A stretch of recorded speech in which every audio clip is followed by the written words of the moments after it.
Hi guys, welcome to this video. My name is Dax Castro. I am an accessibility compliance manager for Jacobs, and I have with me today Paul Gray, and Paul is going to shed some light on a subject that we all know about and we all have heard at least something of, which is accessibility. So Paul, why don't you tell us a little bit about yourself?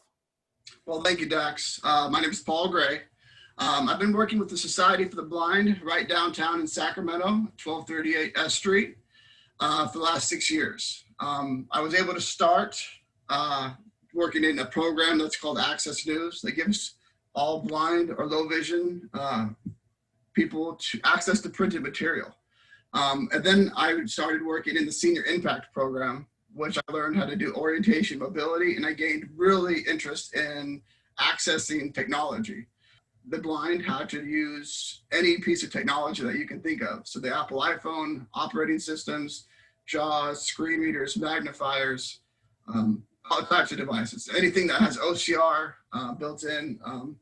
And then over the last year, I've kind of built my way up and been transferring over to the manager of our core instructional program. So Paul, tell us about how you became blind. What happened for you? I was a decent athlete in high school, played 3 sports, and I just noticed all of a sudden during one of the games, I couldn't see the jersey number of somebody, right? So I was a junior in high school, just started losing my vision 1 week. The next week, I couldn't see the scoreboard. That third week, I couldn't see faces. And then that last week, my central vision was completely gone. And wow. Do some testing and ended up being a genetic disease called Leber's that just deteriorates the optic nerve. So within a month, pretty much completely blind. Can see some light, shadows. I had some peripheral for the first few years, but I was 16, I'm 38 now. It's pretty much diminished. I can see silhouettes. I can see, contrast of shapes and movement, but I have no detail. So I'm just a screen reader. I usually don't even have a monitor attached to anything. So yeah, it's just a genetic disease that killed my optic nerve pretty much. People don't understand that, blindness is not something that just happens from birth or happens by you get into a car accident and all of a sudden lose your sight. Sometimes it can come on very rapidly, and you mentioned Access News, which is interesting because Jacobs we partner with an organization called Benevity, and they do volunteer opportunities. And I have listed the Sacramento Society for the Blind Access News as a volunteer opportunity. So people can actually go and volunteer for that. So I wanted to ask you, you mentioned, that you use cell phones. How important do you think cell phones are today in giving blind people independence? I don't have enough time to talk about what the iPhone's done. For me and for the blind community. It's just an incredible tool. It's an incredible tool for everyone. But for us, it gave us access to the world, like online shopping, Lyft or Uber, apps like Seeing AI, where I can grab a box or something in the store and scan a barcode and it tells me the instructions or the ingredients or what it is, right? Wow, that's pretty impressive. I didn't know that existed. That's pretty cool. It's incredible, yeah. Do you think that blind people or people who use assistive technology, because it's not just blind people, but people who use assistive technology, do you think that they are more apt to use their phone or a PC, or is it a mix of both, or what's your thought on that? Just the skill level, right? When I'm doing documentation, I love the keyboard, I love the laptop.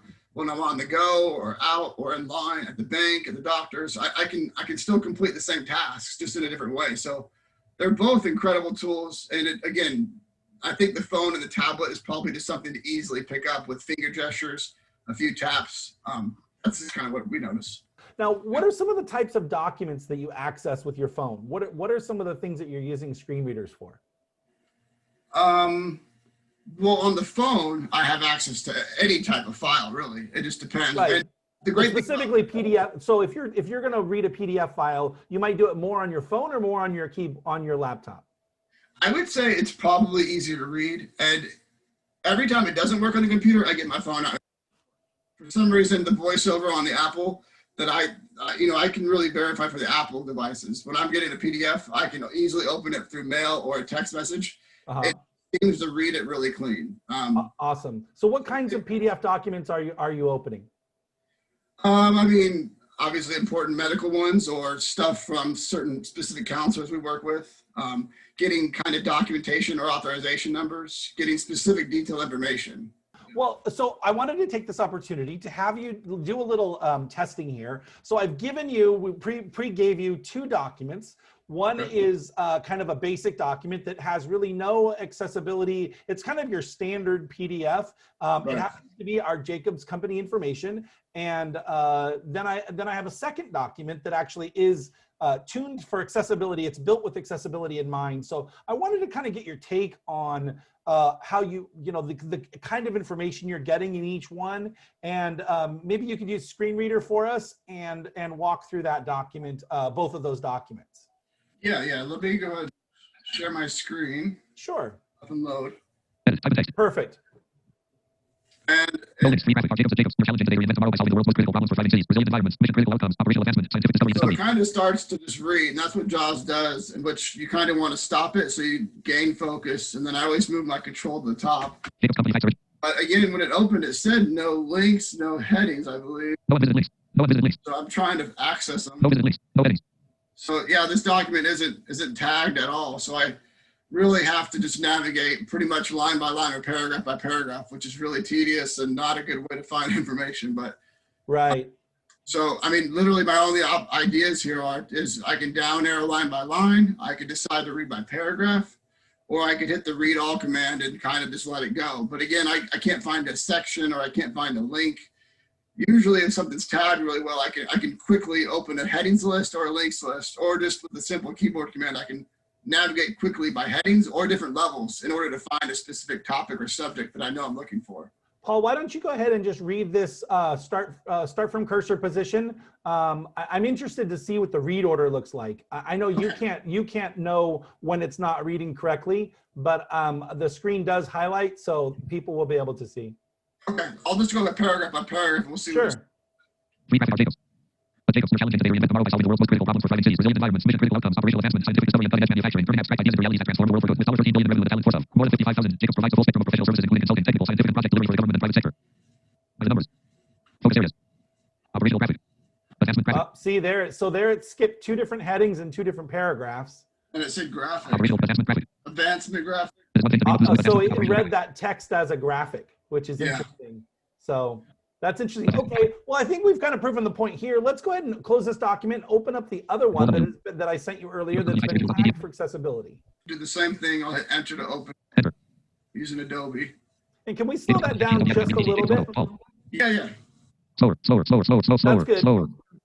That's good. Paul.pdf. And actually, so I'm going to close it and reopen it, because when it opens, I do like to hear. With JAWS, there's a feature where it kind of tells you any type of element controls, which Okay. it gives me a quick layout. So let me just, Alt F4. I do really like that feature. Jacob, Paul.pdf. So I'll hit enter. Enter. Edit. Type in text.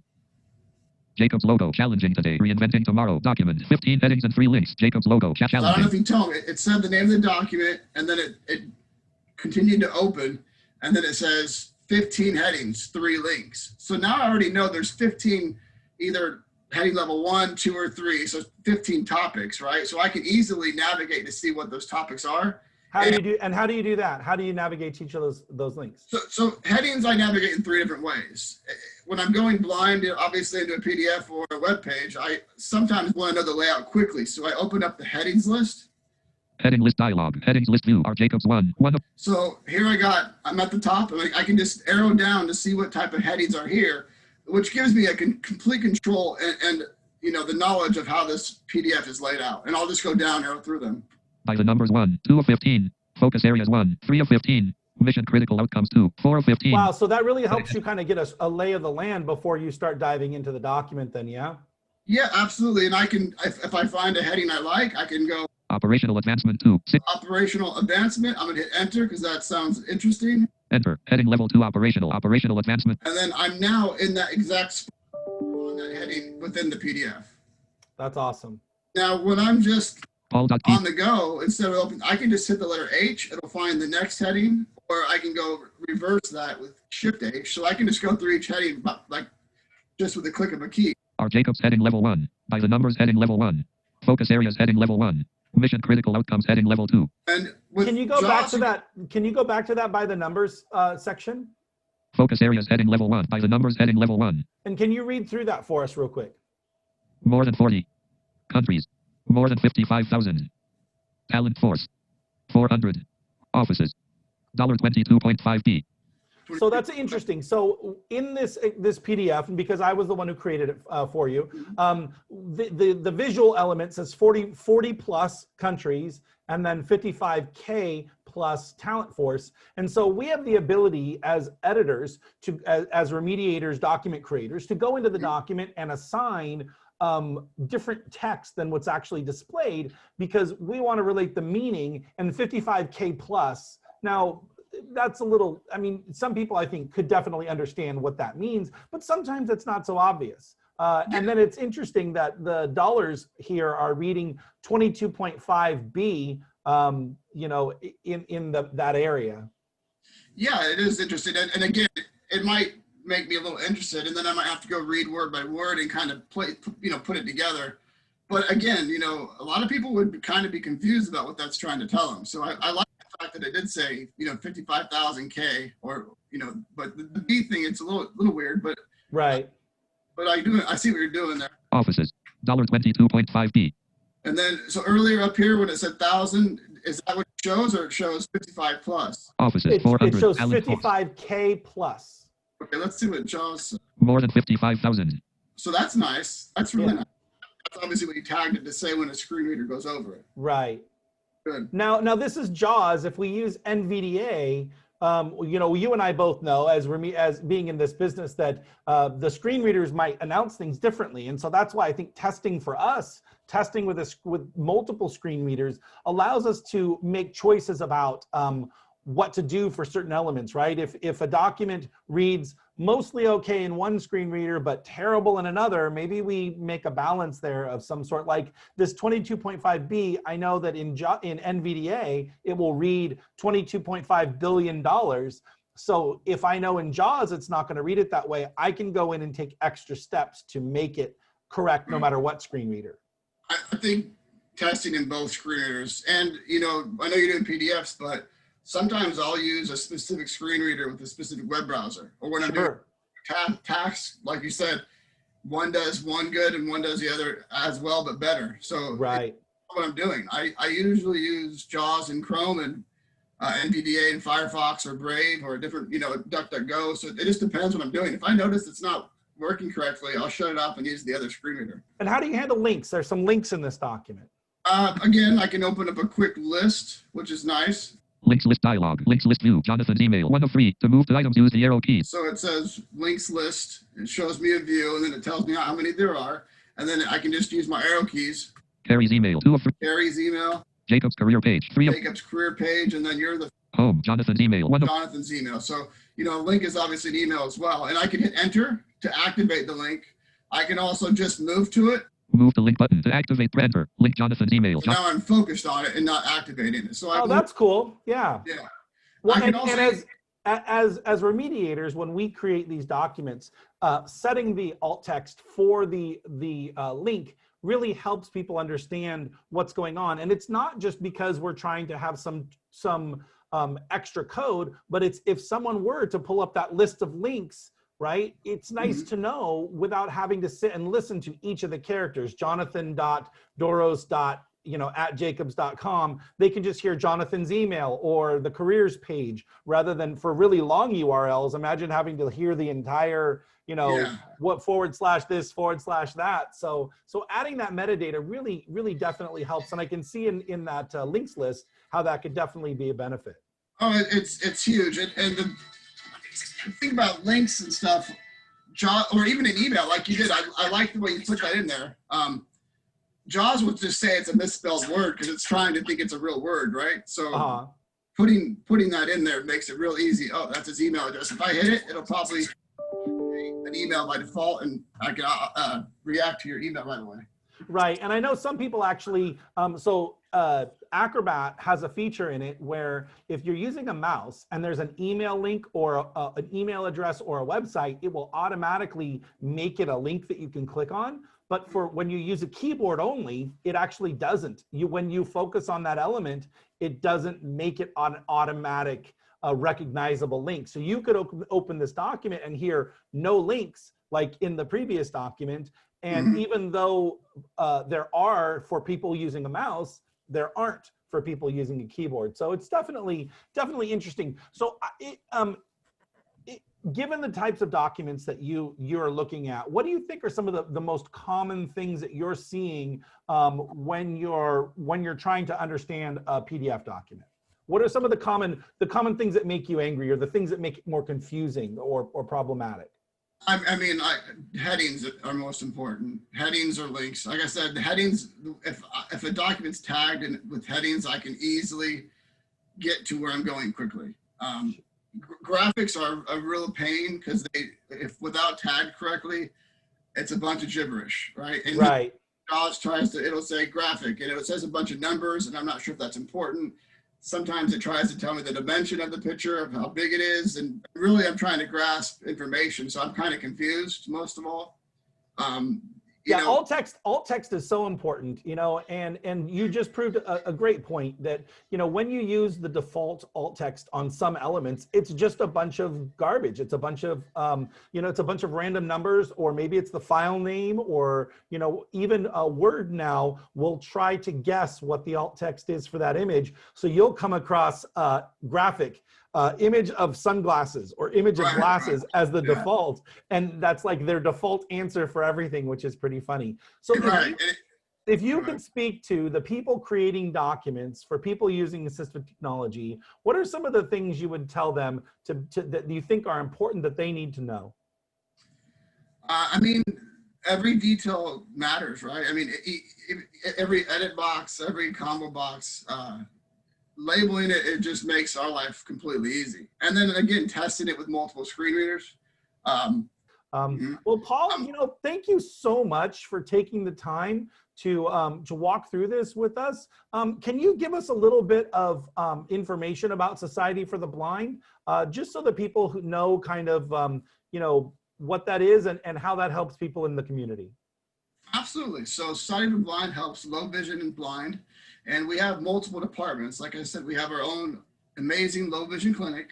We have a senior impact program, and we have our course instructional program where we teach orientation mobility, assistive technology, communications in Braille, and independent living skills. Our executive director, Sherry Raisler, our director of program, Shane Snyder, and our senior impact program director, Pat Duffy, all amazing people, great leaders, great teamwork. We're a family.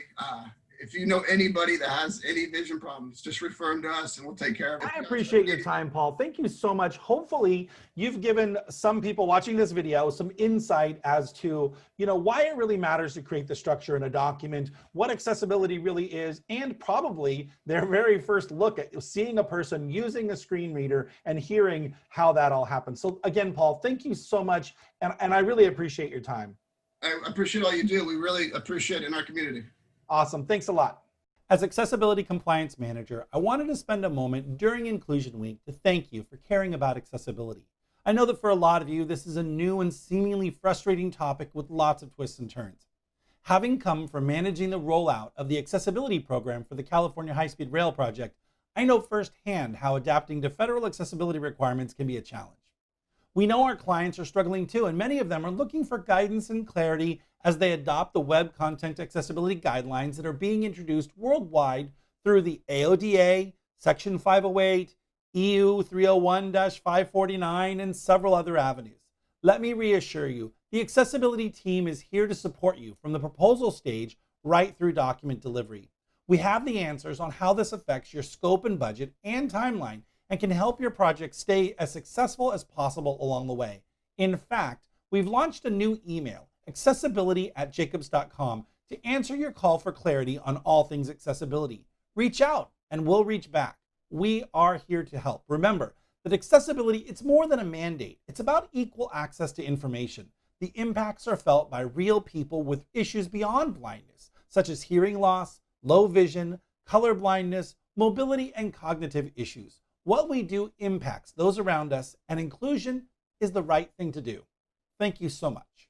Did you know that according to a World Health Survey, between 15 and 19% of the world lives with some form of disability? That means somewhere between 1.1 and 1.5 billion people 15 years or older see, hear, or experience the world differently.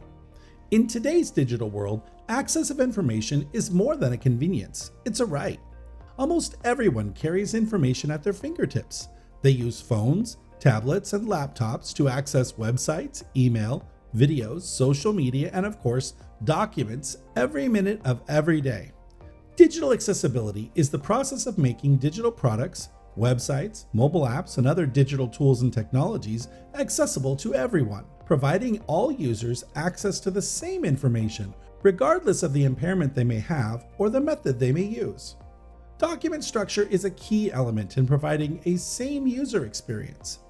You might be surprised to know that a document can technically pass an accessibility checker without the presence of this information.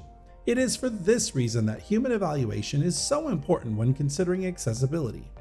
It takes a manual review to ensure that things like headings, lists, images, figures, tables, and other key elements are properly labeled. Context makes a difference. In fact, not only does it make a difference, it's a key pillar of the POUR principles, which are defined as perceivable, operable, understandable, and robust. The POUR principles serve as the foundation for the Web Content Accessibility Guidelines. All accessibility guidelines are based on these principles and success criteria that have been collectively defined as WCAG 2.1. Almost every state in the US has some form of accessibility legislation. If you are a federal agency or receive federal funds for your project, then you're probably familiar with another term, Section 508. At Jacobs, we have a full team of accessibility experts, not just in PDF remediation, but a team of accessibility advocates who understand the requirements, how to achieve them, and how to guide our clients in each step of the project lifecycle. This ensures accessibility is built into the project and not something simply started once the final PDF is approved. This approach successfully keeps project deliverables on time and on budget. Our team has successfully delivered more than 100,000 pages of accessible content and is staffed by industry leaders in the field of accessibility. We have helped clients around the world tackle some of the toughest accessibility challenges you can think of. Our accessibility advocates know the law, we know the technology, and we deliver solutions that look great while maintaining accessibility. Accessibility does not have to be ugly. Accessibility is a balance of information, technology, and design. But most importantly, accessibility is more than compliance. It's the right thing to do. For more information about Jacobs and our accessibility program, or to get help with your project, visit our website at jacobs.com. I'm Richard Jeremy, Chair of the Jacobs ACE Staff Network in Europe. I'd like to talk about deafness and hearing loss, and how we can make sure we avoid excluding our colleagues who are deaf or who have hearing loss, and so how we make our company a place with a better workforce that takes pride in diversity and has a unique offer to our industry. Now, hearing loss affects 466 million people around the globe. Over 1 billion young people are at risk through exposure to loud sound, whether music or work sites, airports or motorways. And this costs $750 billion in healthcare and other costs as a result of not acting, according to the World Health Organization. So you can play a part in managing this. Our modern lifestyle and how we perceive expectations of society mean that we often don't act to protect our hearing. Noise is a massive contributor to hearing loss. We should all be wary about being in noisy places without ear protection for too long, or having the volume up high on earphones. It can take 10 years for someone to take action and investigate whether they have hearing loss, during which time the situation may have been deteriorating. Early detection and controlling risky behaviors is crucial to avoiding hearing loss. The World Health Organization has developed an app, Hear WHO. Anyone can use this at home to get a basic indication of any hearing loss. So think about getting your hearing tested, just as you would your eyesight. We need to include everyone in Jacobs, whether they have hearing loss or any other disability. So there's some tips on this slide that you might like to consider when interacting with someone with hearing loss. For example, face them, and when speaking, don't hide your mouth. Check that you've been understood. Remember that when the person is taking notes, they're not going to be able to lip read. Don't stand or sit too far away, and make sure that you can be seen clearly. And these days, with COVID-19, if you're wearing a voice mask when you're talking, make sure it has a clear window for your mouth. So now this is a task for you. Can you fingerspell your name? Fingerspelling is a way of spelling words using hand movements, a basic form of sign language. Sign language is used around the world to communicate with some people with hearing loss. There are many different types of sign language. We've got a demonstration now of British Sign Language from my colleague Natalie Harmer. Hi everybody, my name is Natalie Harmer and today I'm going to talk to you about BSL, which is British Sign Language for Deaf Awareness Week. So when talking to deaf people, there are 5 guidelines to sort of help with this. One of them, good eye contact. A deaf person is not going to know you're talking to them unless you give them good eye contact. It's like me going, oh hey, how are you, blah, blah, and they're not going to know they're involved in the conversation. Another one, speak clearly, speak naturally. Okay, no mumbling, shouting, anything like that. Also take into account your environment. Is it clear? You know, it's not too dark, can they see you? And then if someone's hard of hearing, do you need to bring them away from somewhere that's noisy? Another one is lip reading. Deaf people rely heavily on lip reading, so we announce our words. It's a lot easier for them. And this leads on to my 5th point of expression. Okay, so we express ourselves in communication with our face and our body when talking. So, you know, that's amazing, or I'm so sorry. You have to really use your face and your body to put across what you're trying to communicate. So yeah, bearing that in mind, let's get on with a couple of signs. So the first basic ones, we've got hello and goodbye, both exactly the same. So I'd be very surprised if no one gets this. So we've got hello and goodbye. Okay, next one, good morning. So good morning, again, good morning. Okay, next one, good afternoon. Good afternoon. Again, good afternoon.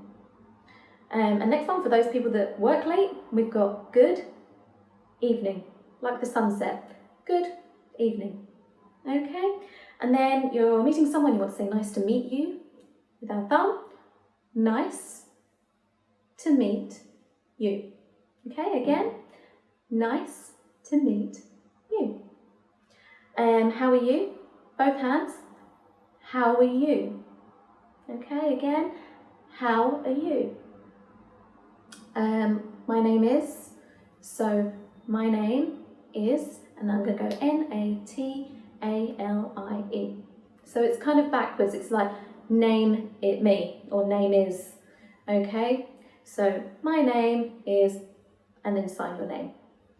Another one, excuse me. So in the deaf alphabet, we've got A-E-I-O-U, and we're going to use the letter E, our index finger, and the letter X. So E, X, me. E, excuse me. Okay. Please and thank you is another one. What are we if we're not our please and thank you? So they're both exactly the same, but we're just going to mouth what we're trying to say. So please, thank you. Okay, again, please, thank you. Okay, another one, I must go, sorry. Okay, so I must go, sorry. Okay, so in a circle, so I must go, sorry. You can use see you later also, so see you later. Okay, again, see you later. Okay, so they're just some basics of sign, really easy to use, really quick to learn if you do one a day even. It's really fun to do, especially when you're in isolation, so let's get learning some sign. And if anyone wants to contact me or wants to learn more than happy to help. Or failing that, there's YouTube. There's a lovely lady I love to follow, her name is Charlie Rain with an E at the end. She's fantastic, so I'd really recommend her. And give ACE a follow, they're a great network. Yeah, and speak to you all soon.